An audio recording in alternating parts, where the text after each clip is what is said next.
தெய்வத்தின் குரல் முதல் பாகம். மத போதகரின் யோகிதாம்சங்கள் என்ற தலைப்பில் மகாபெரிவா அருளிய உரை. இப்போது உலக நாடுகள் எல்லாவற்றிலும் உள்ள ஏராளமான தத்துவ ஆராய்ச்சிக்காரர்களும் ஆத்ம சாதகர்களும் அத்வைதத்தையே பரம தத்துவமாக அங்கீகரிக்கிறார்கள். என்னை அத்வைத மதகுரு என்று சொல்கிறீர்கள்.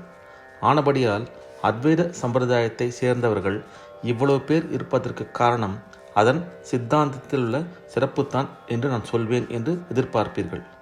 ஆனால் எனக்கு நானே யோசித்து பார்க்கிறேன். அத்வைத சித்தாந்தம் ஒன்றை மட்டும்தான் சகல ஜனங்களும் பின்பற்றுகிறார்களா? உலகில் எத்தனையோ சித்தாந்தங்களை, எத்தனையோ மதங்களை மக்கள் அனுசரிக்கிறார்கள். ஒரு தேசத்து மக்களே ஒரு மதத்திலிருந்து இன்னொரு மதத்துக்கு மாறவும் செய்கிறார்கள். புத்தரின் காலத்தில் வைதிக மதஸ்தர்கள் பௌத்தத்தில் சேர்ந்தார்கள். பிற்காலத்திலும் எத்தனையோ இந்துக்கள் கிறிஸ்துவ மதத்திலும் முகமதிய மதத்திலும் சேர்ந்திருக்கிறார்கள். ஜைனர்கள் வைஷ்ணவர்களாக மாறி புஷ்டி மார்க்கிகள் என்று பெயர் பெற்றிருக்கிறார்கள். ஸ்ரீ ராமானுஜர் காலத்தில் பலர் விசிஷ்டாத்வைதிகளாக ஆனார்கள். ஸ்ரீ மத்வரின் காலத்தில் பலர் மத்வ சித்தாந்தத்தை ஏற்றுக்கொண்டார்கள்.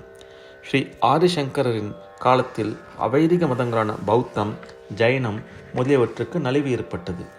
வைதிக மதத்தில் ஒரு பாகமாகிய கர்ம மார்க்கத்தை மட்டும் அனுசரித்து வந்தவர்கள் அவரது காலத்தில் பூரண வைதிகமான அத்வைதத்துக்கு திரும்பினார்கள்.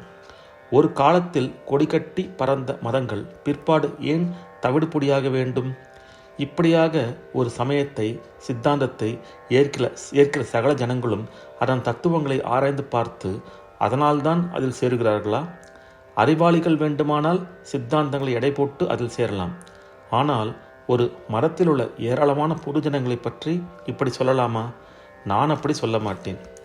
பொதுஜனங்கள் தத்துவத்துக்காகவே ஒரு மதத்தை ஏற்கிறார்கள் என்றால் அவர்களிடம் உங்கள் மத சித்தாந்தங்களை சொல்லுங்கள் என்று கேட்கும்போது அவர்களுக்கு சொல்லத் தெரிய வேண்டும். மற்ற சித்தாந்தங்களை விட இவை சிரேஷ்டமானவை என்பதற்கு அவர்களுக்கு காரணம் சொல்லத் தெரிய வேண்டும். ஆனால் வாஸ்தவத்தில் எந்த மதத்திலும் இருக்கிற ஏராளமான பொது ஜனங்களுக்கு அந்தந்த மதத்தை பற்றி கொள்கைகள் இப்படி விவாதிக்கிற அளவுக்கு நுணுக்கமாக தெரியாது. நம்முடைய இந்து மதத்தில் உள்ளவர்களுக்கோ அடியோடு தெரியவே தெரியாது. எனவே எந்த மதமும் அதில் உள்ள தத்துவத்தினால் மட்டும் வளருவதில்லை என்பதுதான் என் அபிப்பிராயம். சாமானிய ஜனங்களுக்கு தத்துவத்தை பற்றி கவலை இல்லை. நல்ல குணம், நல்ல பழக்கம் உள்ளவராக, கருணையும் சாந்தமும் உள்ளவராக ஒரு மகான் வந்தால் அவரை பார்த்த மாத்திரத்தில் ஜனங்களுக்கு நம்பிக்கை உண்டாகிறது. அவர் எந்த தத்துவத்தை சொன்னாலும் அது நல்லதாகத்தான் இருக்கும் என்ற திடமான நம்பிக்கையுடன் அவரது மதத்தில் ஜனங்கள் சேருகிறார்கள். மாறாக ஒரு மத கோட்பாடுகள் எத்தனைத்தான் பரம தத்துவங்களை விளக்கினாலும் அந்த மத பிரதிநிதியாக இருக்கிறவரிடத்தில் ஒழுங்கு தப்பிவிட்டால் உடனே அந்த மதம் அழியத் தொடங்கிவிடுகிறது. ஒன்றுக்கொன்று நேர் விரோதமான தத்துவங்களை கொண்ட மதங்களுக்கு ஏன் மக்கள் கூட்டம் கூட்டமாக போகிறார்கள் என்றால் இதற்கு நேராக டைரக்ட் காரணம் சொல்ல தெரியவில்லை. ஆனால் இதுவே விசேஷமானது என்று ஜனங்கள் தலைக்கு மேல் தூக்கி வைத்து கூத்தாடி கொண்டது மதங்கள் எப்படி மங்கி அழிந்தன என்று பார்த்தால் அதற்கு காரணம் தெரிகிறது. இதிலிருந்தே அவை எப்படி ஜனங்களை முதலில் கவர்ந்தன என்பதற்கும் பதில் கிடைக்கிறது. அதாவது ஒரு மதம் எப்படி அழிகிறது என்று பார்த்தாலே அது எப்படி வாழ்கிறது, வளர்கிறது என்பதும் புரிகிறது. எந்த தேசத்திலும் எந்த ஒரு மதமும் எப்படி அழிந்தது என்று பார்த்தால் அந்த மதத்தை வளர்க்கிற ஸ்தாபனங்களிலும் அதன் முக்கியஸ்தர்களிடமும் ஒழுங்கினம் உண்டான போதே இந்த அழிவு ஏற்பட்டிருக்கிறது. புத்தர் வந்தார். அவரது சரித்திரத்தை கேட்க கேட்க, பால் வடிகிற அவரது விக்கிரகங்களை பார்க்க பார்க்க நமக்கே சாந்தமும் கருணையும் ஆனந்தமும் அவரிடம் ஒரு மரியாதையும் உண்டாகின்றன. அந்த காலத்து ஜனங்களுக்கும் இப்படித்தான் இருந்திருக்க வேண்டும். பிற்காலத்தில் பௌத்த விகாரங்களில் எத்தனை ஒழுக்கக்கேடு ஏற்பட்ட என்பதை மகேந்திர பல்லவன் எழுதிய மத்த விலாச பிரஹசனம் என்கிற ஹாஸ்ய நாடகத்திலிருந்து தெரிந்து கொள்கிறோம். இதே காலத்தில்தான் புத்த மதம் மங்கி போகத் தொடங்கியது. அதாவது சமய பிரதிநிதிகளின் தன்மையை பொறுத்தே சமய வளர்ச்சியும் நலிவும் ஏற்படுகின்றன. புத்தருக்கு பிறகு ஆதிசங்கரர் பரம உத்தமமான மனிதராக வந்தார் என்றால் ஜனங்கள் அவரிடம் திரும்புகிறார்கள். அப்புறம் ராமானுஜர், மத்வர் என்று இப்படி தங்கள் சொந்த வாழ்க்கையில் உயர்ந்தவர்களாக விளங்கியவர்கள் வந்தபோது அந்த தனி மனிதரிடம் ஜனங்களுக்கு உண்டான பிடிப்பு காரணமாக அவரது சித்தாந்தம் பரவியது. சமீபத்தில் சாந்தத்தோடும் தன்னலமில்லாத தியாகத்தோடும் ஒரு காந்தி வந்தார். உடனே அவர் சொன்னதையே காந்தியம் என்ற ஒரு மதமாக கோடான கோடி ஜனங்கள் ஏற்றுக்கொண்டார்கள்.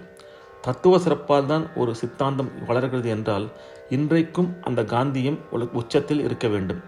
ஆனால் நடைமுறை எப்படி இருக்கிறது என்பது உங்களுக்கே தெரியும். பலாத்காரத்தினாலோ பணத்தை காட்டியோ பொது ஜனங்களை இழுக்கிற மதங்களை பற்றி இங்கே கேள்வியில்லை.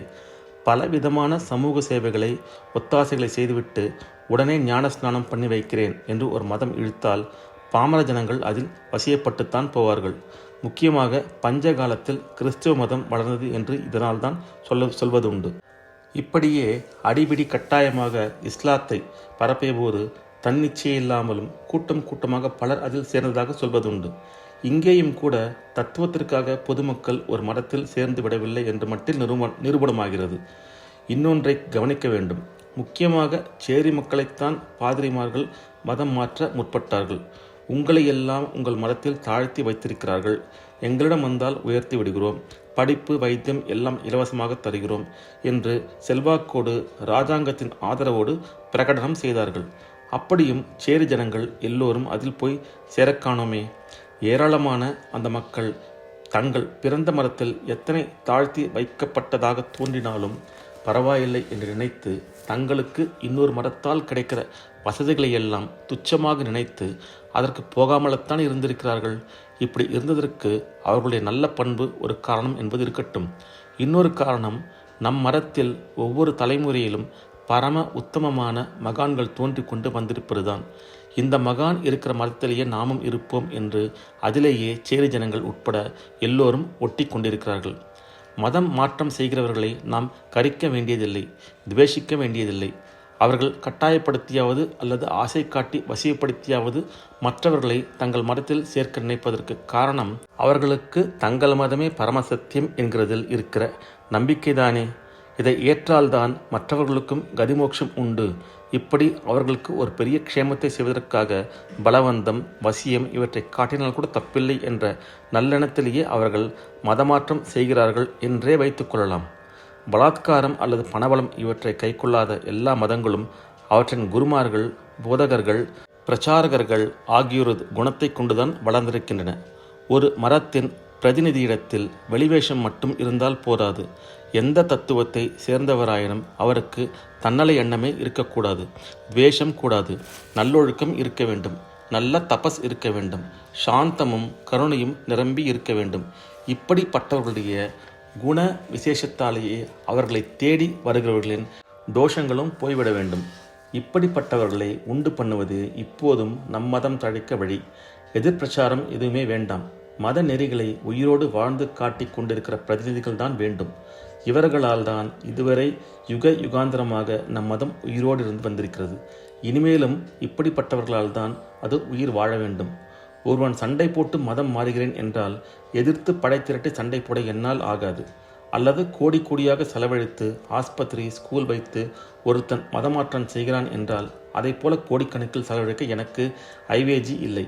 இது இரண்டும் இருப்பதாக வைத்து கொண்டாலும் கூட இதனால் செய்யும் மாறுதல் உண்மையானதும் ஜென்யூன் இல்லை. அது நிலைத்தும் நிற்காது. ஏனென்றால் நம்மை விடவும் பலிஷ்டர்களாகவோ நம்மை விடவும் ரொம்ப பண வசதி உள்ளவர்களாகவோ இன்னொரு கூட்டம் வந்தால் அது நம் பலத்தாலும் பணத்தாலும் செய்ததையெல்லாம் அழித்துவிட்டு தானே ஜெயித்துவிடும்.